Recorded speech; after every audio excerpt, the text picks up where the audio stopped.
hire someone like Thomas Jefferson or Patrick Henry, there will be a defense attorney for you. If you cannot afford them, you're on your own. We're not providing an attorney for you.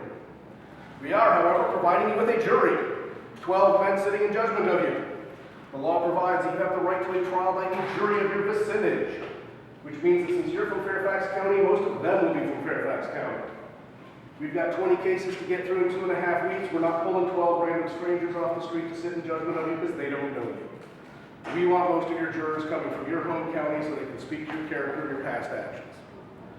We will fill in from the local population. It does require a unanimous decision to convict, but we want most of them to know you're going into it. Finally, we need judges. A panel of no fewer than 5 is required for this court to convene, all of them being pulled from the governor's council. They may or may not have legal training. Their only job in this court is to sentence you if you are found guilty. The only sentence is hanging, easiest job in court. So everything's in place, your trial goes on, evidence is given, testimonies heard, John Randolph argues till he's blue in the face about how evil you are.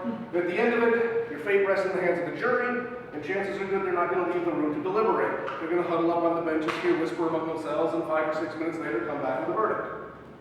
If it's not guilty, you're free to go home. If they find you guilty, however, we're taking you back down to the jail. You're going to wait there until all the other trials finish up and all convicted felons are sentenced at the same time. Hanging. Off you go. Real simple and straightforward. I'll give you an example of a court session. The last one under the Crown system, October 1775. 12 cases heard, 10 resultant acquittals. We have about a 60 to 70% acquittal rate in Virginia.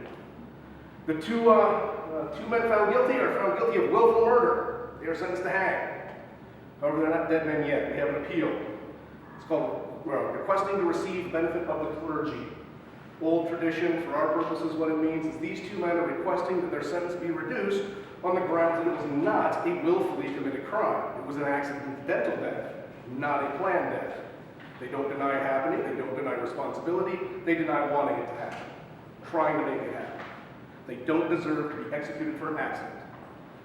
So now the judges have to go to work, review the evidence and testimony, determine whether or not they believe it supports this claim.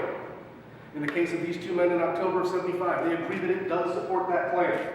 Benefit of the clergy is granted, so rather than being executed, the 2 men are branded and released.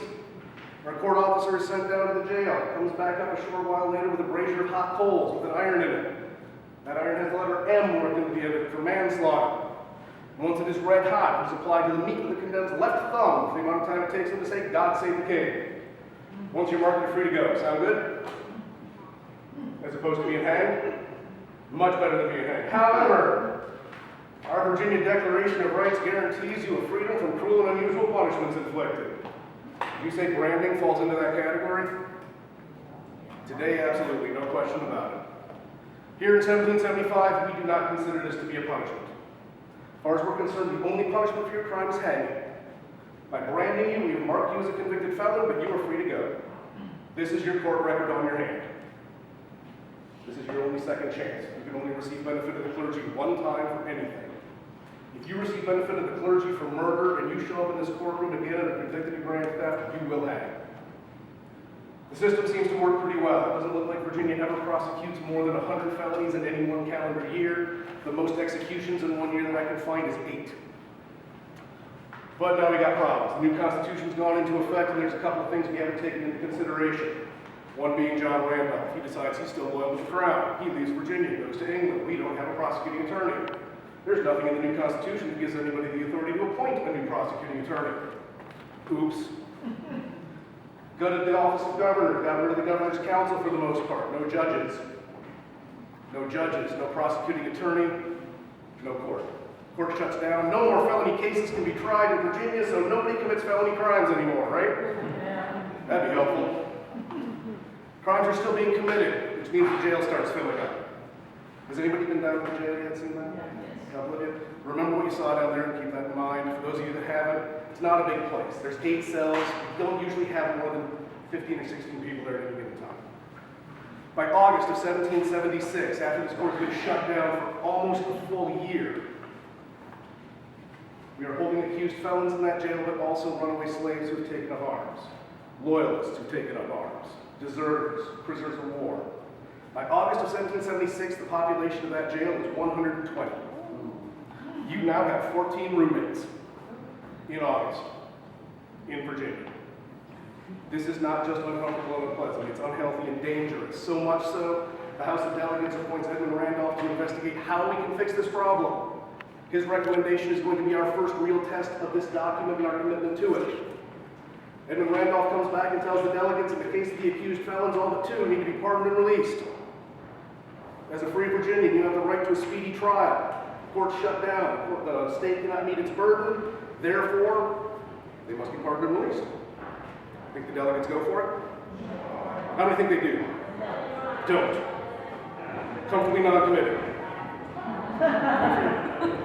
Overwhelmingly, the House of Delegates agrees with Edmund Randolph. All but two accused felons are pardoned and released. We passed our first big test of our commitment to this government. You all have been incredibly patient. Thank you so much. We got some folks barking on our heels here, but if you have questions or curiosities about anything, I'm more than happy to chat with you on the way out or out in the courtyard here. Thanks again for coming and enjoy your stay with us.